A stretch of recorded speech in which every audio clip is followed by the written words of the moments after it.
Thanks for joining us again on Cam Matrix. We're excited to bring in another service partner. We have Kayla Mays with MGM Recovery. Hello, Miss Kayla. Hi. It's great to be here. It's great to finally meet you. I have not met you in person, and I was saying earlier before we went on camera that I was excited to have you and ask questions because I'm going to get to know you the same time everybody else is. So, yes, exactly. Except for the fact that this is recorded, but you know what I mean. So tell us a little bit about what it is that you guys do. Yeah, so MGM Recovery, my husband and I formed the company in January of 2020, so right before COVID and the world shut down. Oh, wow. Yes. So we are a property restoration company, water, fire, mold, biohazard, all the fun stuff that everyone loves to call you. So that's what we always say is like, hey, no one ever really wants to call us. They're not happy to call us, but 90% of the time they need us like right away. So it's a double-edged sword right there. So yes, we do water, fire, mold. We cover all of Central Florida. So that's something that we've been able to grow really this last year from where our office is in Lakeland. So we cover from like Sarasota County, Tampa, Orlando, Jacksonville, Gainesville. So our goal is the outer coast, so even on the beaches. Okay. Got the wings out there. So our goal is to, start branching south towards South Florida and Naples and stuff like that. Once we get the right people in place in the moving parts, but it takes time, get people up and trained and make sure that they're comfortable. So it's been fun so far. Definitely our first business and our first endeavor. So it's been a lot of learning curves and a lot of stuff that we had to learn through COVID and how to do. But it's been exciting. I mean, we got married in January of this last year, so that's a good sign. Let's talk about testing the marriage. There you go. You guys work a lot of long hours, don't you? Yes. With it being your own business and it being new, and especially with the emergency service portion of it, it's, hey, if you get the call at 2 a.m. that someone's water heater burst, you gotta go. You gotta do what you gotta do. Yep, exactly. But hey, when they need you, they desperately do. And that's something that we really love, is to be able to be there for people that need us and just to see, the calm and the peace that we can bring once we arrive to a homeowner's house is something that, makes us feel good. And it's like, okay, this is why we do this. Yeah. They're glad to see us. Yes, now they are. Oh, thank God you're here. It's not like, oh, you're here. Oh no. Yes. They're happy that we're there. Are you guys franchise or is MGM? Nope, we are not. We started from the ground up. Yes. I like that because a lot of times you'll run into the whole franchise issue and then they'll say, you'll go to call them and they'll go, oh, that property's outside my area. Let me refer you to somebody else. So now you're working with somebody you really don't even have a relationship with that was referred because they're linked to the company that you had the relationship with. So I love that you're not set up like that. I have a question about a couple of different levels that you guys do, if you don't mind. Mm-hmm. Yeah. Okay. So you do the mold remediation. Mm-hmm. And everybody knows what that is. You do the fire damage, obviously. Mm-hmm. So you hold the GC license and all that, or are we subbing it out? Are we bringing people in? How do you guys work with that? Yep. So for the mold remediation and fire, we have the licenses that are required to do that. As far as the build back and all the rebuild and renovating kitchens and bathrooms and putting it back together, we don't specialize in that. So we don't have a GC license, but in Florida, you don't need one in order to do mold remediation and fire and smoke damage. You do have to have certain licenses with IICRC, which we do have. But as far as the build back and stuff, we have partnered with different vendors across the state that we, hand it off to. So it makes it a very smooth transition for the homeowner or property manager in order to get the job completely finished. So yeah.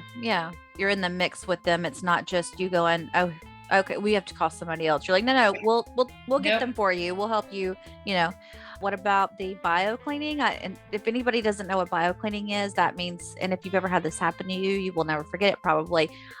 Someone dies in a unit. Mm-hmm. You have a hoarder situation. Yep. What else could it be? Crime scene cleanup. Crime, a lot of crime scene, suicide, stuff like that. It all varies as far as biohazard. You'd be surprised what they try to label things as. Because when we first got in business, we got a lot of work from insurance companies. So they'll be off the wall things like pet infestations, or someone had an iguana in their house and they wanted us to come out to try to get it. So it's just, we pick up the phone and we're happy to help any way we can, but there's certain things that don't make sense. But yeah, the biohazard, we do have all the licenses for it. It definitely takes a special person, I will say, in order to be able to, emotionally shut off from those. Wow. So my husband's really good at doing that, and he has one other guy that specializes in it, but that's something that we definitely make sure, we ask our team members when they come on, hey, this is, you got to take off the emotion and not put stories in your head, and because that will just drive anybody crazy, of course. So just do the job that you're, hired to do, and get the house back to as normal as possible. You have to wear, do they have to wear the white outfit, the whole gear? The respirators, the suits. Oh yeah. And the biohazard medical bags because biohazard waste company has to come out to pick up all the waste and everything like that in order to dispose of it properly. So now, does that also include paint? I know this is a weird question, but sometimes you'll have a house that has been there's maybe you've got a renter they've been kicked out. So they've left a bunch of stuff, and they're going to call you guys to come in and kind of clean it out and because maybe it's been not taken very good care of. Do you also take away paint and stuff too? Because I was just talking to the DEP, and there's certain things you can't put in the regular trash can. Yes. You can't put them in a regular trash can unless they're packaged properly. So there's certain ways that you can put them, in different bags or biohazard bags and stuff like that, or set them on the sides of, big dumpsters and stuff like that. But definitely paint, you can't just throw it in the dumpster because you'll get a big old fine. Yeah. But you guys can do that in the biohazard removal? Yes. Mm-hmm. Okay. Yep. All right. So if you have a fire, if you have anything like that, you guys come in, and I know you guys know what a restoration company does, but I'm going to go through some detailed stuff. I want to know, okay, so let's say the fire's been put out. You guys are going to come in, you're going to tear out everything. Problem with fire though is you have smoke damage. So are you talking about cleaning everything in the unit? Let's say it's big enough to where everything's kind of been, everything in the kitchen has been susceptible. Do you wipe everything down? How do you guys get rid of all that? So it depends on the severity of the fire, but we have different machines and stuff that we obviously put right into the house right away, hydroxyls and stuff like that help to filtrate the air out, to try to get that smell out as quickly as possible. If it's been sitting for a while, depending on when you get the approval to get started, that can honestly make a claim, $1,000 claim to a $10,000 claim. Just really?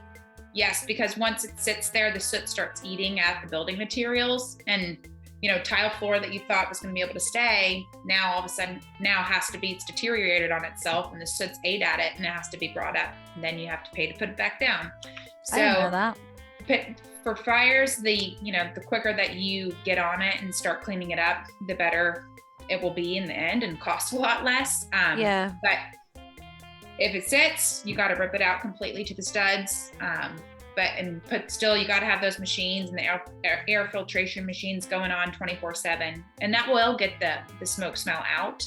It just will take time. And depending on how long it sits, depends on, if you need to rip it out or if you can clean it, and that will be fine.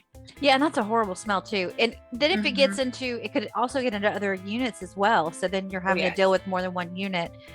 Have you had many of those situations where you're dealing with multi-units? We definitely have, especially in regards to the air duct systems, because a lot of times they're all connected, or especially in commercial buildings and strip malls and stuff like that. So you'll have the soot smell that goes out, 2 or 3 units on the sides. So those aren't as severe. You just mostly have to put, 1 or 2 machines in there, and then just clean the air ducts out really well, and that will get the smell out. But yeah, it's smoke travels, and the soot and the smell and stuff like that is a constant when these fire losses happen. Yeah. Oh wow. Well, again too, we were just talking about this. I was just talking about this with somebody else recently.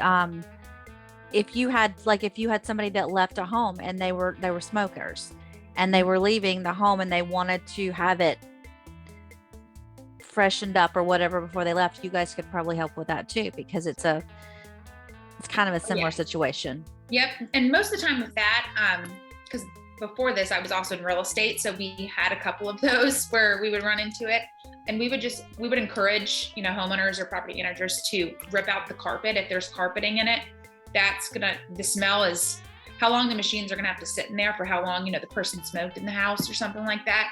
Yeah. It's better to replace the carpet that you can, and that will alleviate the smell, probably like 90%. And then of course cleaning it and everything. But sometimes you just gotta replace what you can and move forward from it. I have a friend of mine that just bought a unit because she was having a hard time finding a home. So she bought a unit. It's in a nice trailer park, but the guy that was in there before, he must have been like a hoarder or something. So they're cleaning it out. She's basically gutted the entire mobile home unit. Oh, wow. To redo the whole interior of it. And I was like, oh, wow, that's a lot of work. It's like almost like rebuilding your house or whatever. But I could see you guys coming in on something like that too, because it's I mean, you pretty much can do just about anything when you deal with restoration. That's yes. It's very unlikely that we call you guys and you go, oh yeah, we can't help you with that. Yeah, no, if we can't, like, there's a lot of things that we can do. And if anything, we know the people that can do it, or we'll give the insight because we've seen it and we've seen it done in the past. So there's a lot that we can definitely do, but there are some nice trailer parks out there and some nice trailers. Cause my husband and I joked about, we were like, hey, maybe we'll go, buy a trailer in Lakeland with the market as crazy as it's been right now. We're like, hey, there's some nice ones. Well, there's some really nice co-ops out here in Florida that are like, and they have like such a nice little community. Everybody gets together. They all like each other. They get together in the pool and they have like morning swimming sessions and aerobics and the pool and all that. It's like they always have something going on. They have dinner nights, spaghetti night, whatever. And it's like, if I was older and I didn't have, I mean, that's a really neat little, and I've been in some of these units before. They're really nice. I mean, yeah, they are. So he's gone to a couple of them for water jobs, and he's like, you wouldn't even, I mean, if you didn't see like, the trailer part from the outside, when you walked in, you'd think it was, a 3-bedroom house. Yeah. Yeah. So that's awesome how far, they've come along. So yeah, exactly. I'm sitting inside of an RV right now because I just bought an RV. I'm selling my home and I'm going to be traveling in the RV and kind of being remote for a little while till I decide what I'm going to do. I'm going to go stay at my sister's house too. So, I bought a trailer, but it's a different kind of trailer. Yes. No, an RV is nice. Yeah, it's exciting. It's fun.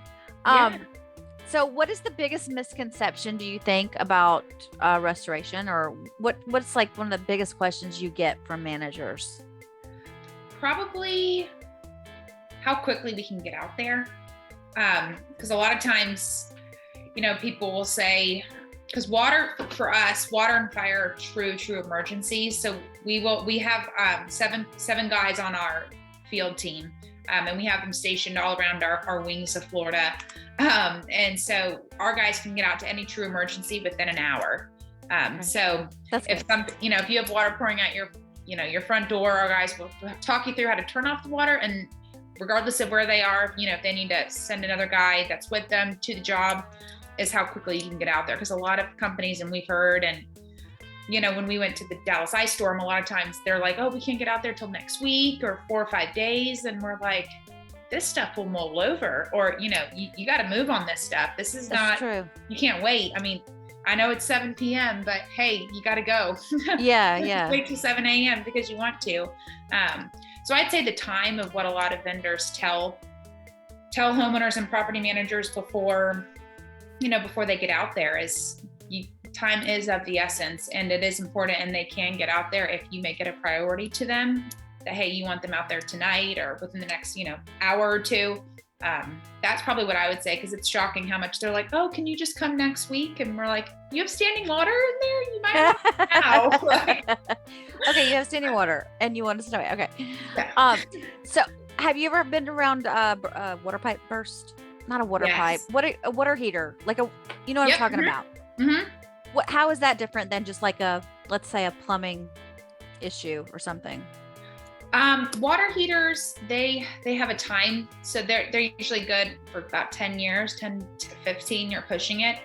So we always encourage homeowners and stuff and communities to change them out like around that 10-year mark, because it costs a lot less to change it out than have it burst. And those create a lot more damage right away than a leak in your wall or something like that, just because of the amount of pressure of water that comes out of them when they burst. But they're not ongoing losses. So you pretty much know, if your water heater's burst, you're going to know right away or as soon as you get home. But then maybe a leak that's in a wall that you can't see, and it's been going on for a couple of months. Yeah. I didn't think about that, the interior damage it could do with the other, because if you're dealing with the older home or older unit, and they have the copper copper pipes, polybutylene piping and stuff. Yeah. Those are nightmares. People, when I was in real estate, you want to get those replumbed as soon as possible, because number one, they're hard to work with. And then, they're always going to burst. Whenever you fix one, there's going to be another one in a different part of, the unit or something like that, that's going to burst probably within the next year. It's like Christmas tree lights. You take one bulb out and then wait a minute. Yeah. No, that's hilarious. Seriously though. Yeah. Those you definitely don't mess around with. I mean, that's worth spending the money to get them replaced, because the amount of damage you'll have down the line. Yeah. Tell me a little bit about you individually. Okay. I am 27. My husband and I are expecting our first baby. Oh, congratulations. Thank you. We're due in September. So right in the middle of hurricane season. Gotta love it. Tell him that is definitely his first priority emergency. If there's an emergency, he has to pick between the two. Yeah, exactly. I'm like, he'll be there in a minute. Let me just have this baby really quick. Yeah, right. So we're super excited about that, of course. We live in Tampa. So our office is in Lakeland. We live in Tampa.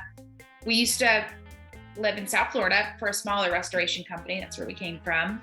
Went to FAU, Florida Atlantic University. Go Owls. And yeah, I'm from Memphis, Tennessee originally. Oh, nice. Nice area. Yes. Good barbecue, good music. Yeah. Yeah. All my family still lives there. So it's nice to go visit, every once in a while. We have a funny story too. When we first started, I guess it was last year. We were a year into it. Last February, I'm sure you heard of it because everyone did. The Dallas ice storm or the Texas ice storm. Did you hear about the winter storm Yuri? It happened during COVID? Yes. Oh, I was in shutdown. I wasn't paying attention. I was watching YouTube videos. Right on Netflix, like I wanted to be. So my cousin's house, she lives in Dallas, and she's in a 2-story or 3-story townhouse in Dallas, in downtown Dallas. It's probably, I don't even know. In Dallas, it was maybe 21 degrees there. They were all out of power. The power companies turned off all the power to try to circuit people in and out. They don't know how to act when something like that happens there. Oh no. And pipes just started bursting everywhere. So I'm in the middle of taking because my husband has his mold certification when we got started. And I was like, well, let me get mine too. I want to get mine. So then I was in the middle of taking my class, and my cousin keeps trying to FaceTime me. And I'm like, I can't answer right now. Like, leave me a message, text me. She's like, I have water in my house. It's pouring in my kitchen. I'm like, what? So my husband picks up the phone, talks to her, and he's like, this is bad. He's like, let me see if I can call, anyone. We heard about this. We heard from just different, property managers and stuff in Texas. And we have other family in there that were saying like, our pipes are bursting, like literally like, oh my gosh, Christmas lights, literally. And so we called probably a couple of restoration companies that we know over there. We're like, hey, we own a property restoration company in Florida. Can you help my family out? And they were like, we can't get out there for 2 to 3 weeks. So my husband's like, we got to go. Her house is going to literally mold over. This is like not funny. She doesn't know what to do. She couldn't find out how to get the water off. So he hops in the car that night at like 7 p.m. with one other guy and just starts heading. He's like, I don't know when I'll be home. I'm not sure. Like, see ya, love ya. Like, because it's going to lead into more than one job, right? Yes. Oh yeah. I think him and our one technician that was with him at the time got maybe 50 or 60 jobs while they were out there. And I'm just like, he said literally there were people coming up, like they were at Publix or whatever their Publix is. Help us. Just getting food for 5 minutes of the day. And people are like, can you please help me? I have water coming out of my garage. Like, I need help.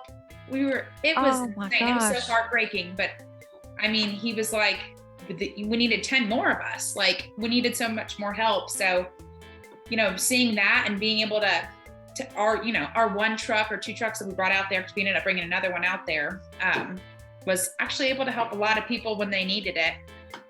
So that was one of our good heartfelt, because after it was exhausting, because I met him, flew out there after just to help as well. It was exhausting, but at the end of it, it's like, all right, that was, fun, you learned something per se. I learned, we really got to work as a team, and I mean, it was all hours of the night sometimes too, because it's like, okay, half the job's in the field, and then you have the paperwork and the stuff like that you have to do once you get back to your house, or the hotel. So yeah, it was very, very interesting. A lot of growth for sure. Well, now you kind of had your test run for a hurricane here in Florida now. Yes. Yep. That is true. Because it's like that here when the storm hits, it's just, it's just everybody needs help, and you just have to wait in line. Literally. It's like, okay. And we were, you got to schedule them out. Sometimes it is 3 or 4 days in a disaster like that. So being able to help, with the mechanical failures of everyday life, and then to the disaster point where please help me, anybody, that's where we come in. That's where we get, energized to do it. Cause it's like, okay, we're really making a difference and really helping people in need in their time of need. So yeah, makes you feel good. Yeah, no doubt. And yeah, it gives you purpose. It gives you, I don't know. It's just, makes you love what you do. Yes. And it gives you that immediate satisfaction. It gives them immediate satisfaction. That's the cool thing about what you guys do, is that you'll see a lot of managers when you go out to help them, they're more likely to post on social media that you bailed them out of a tough situation, because they really need you guys to back them up when they're like, okay, I've got this game plan. I know this guy, and they know a lot of restoration companies, but if they choose you, and you let them down, it's just like, you're making them look bad, so it's like, you have to have that. They have to be able to go, oh, thank God I called you and I didn't deal with something else, because I'm sure they've seen the worst of it too happen. Yes. Do you guys have any kind of program that you guys set up so that they can kind of get on the waiting? A lot of restoration companies will say, if you're on the waiting list, or if you're in our program already, we already kind of have looked at your property. We've kind of seen what's going on. Now we know what to do, as far as like, we know how many buildings you have. If something happens, you're on our list. You're like a priority. You do have that. What do y'all call that? We call that our catastrophe priority list. Okay. So that's, our everyday or whenever, our everyday partners kind of thing. So people that, during when times it's not hurricane season, not disasters are happening, people that, refer us, use us, trust us during everyday things. We definitely we know, number one, they have our cell phone numbers. So my husband and I run the whole company. So you're going to get an answer, a yes or no answer right here, right now from us. It's not like you have to, let me call and ask. So that's one good thing is, we're going to take care of it regardless of what it costs. We just want to help you get the problem solved, because we're in this for the long run. So the people that, do business with us every day and we have a relationship with, have that open dialogue, and we kind of know where their buildings are, where their communities are. That makes it easier for us. That way, during those catastrophes, we can station our team accordingly. So if it's like, hey, I have, this unit that just a tree fell on top of it, we can get someone out there right away, and we know exactly where it is. So we try to set that up, before around, it's already in place now, because obviously May 1st. Yeah. So we definitely have that already established, that way for when those times happen, or even just rain, because rain will bring a lot of damage as well that hasn't been maintained properly. So we have put that into action too with big rainstorms. Have we covered everything? We've kind of gone over it real quick. You're very easy to talk to, which is awesome. Thank you. Because I think, it's going to be good for you, networking wise and everything. So how long have you been networking? How long have you been working with CAM University? I actually just joined their organization in January. Okay. So I was referred in by our insurance guy, who's also a member of CAM University. And he was like, this would really help you guys, grow your business and stuff like that. So I've always been networking and stuff to grow the business. It's just with COVID, it's been a lot of online things or anything like that. So I'm happy to kind of have the opportunity to meet in person and an online database where people actually interact with you. That's something that COVID's definitely helped, is people actually answer online now because, they're home too. Yeah, exactly. I think one thing we learned from COVID is how to manage things outside of our comfort zone, because you just have to learn how to, this is what you've got to work with. You need to figure it out type thing situation. I did want to ask you this. So let's say a community association signs up to be on your catastrophe priority list, and they're signed up as an association. But let's say a unit owner in there has something go wrong. Does that unit owner receive that same kind of priority attention? Oh, yes. Yep. So we go out for complimentary inspections and give complimentary estimates to every job. During obviously a disaster, if there's a hurricane coming, we will place an emphasis on, hey, if, we already have a custom price list with you guys, you're going to call us out there, let us do the work and set it up because we have 100 people on the wait list kind of thing. Yeah.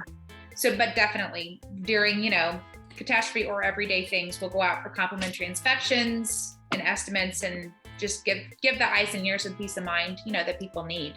I wonder how you could help them spread that word to their, like you could provide a letter that they could include in their newsletter, or go to HOA meetings we've done, if they do them in person, or if not, then we'll show up. Just depends on the interaction and the participation that they have with the board. If you guys were to do like a Saturday morning coffee donuts thing and have a hurricane prep seminar, you could even, the county will come in and give a hurricane emergency services discussion to an HOA. And then you guys just bring, y'all just pay for I can't help it. My marketing brain just kind of starts, and I can't help it. It goes all the time when you're an entrepreneur. It was very nice to meet you. It was nice to meet you too. Yeah. Thank you so much for being a part of Cam Matrix. And don't forget, guys, you can reach out to Kayla on Cam Matrix. It's Kala. And at the end of this recording, we're going to put her email and her phone number so you can also reach her there. So thanks a lot, guys. Bye. Bye.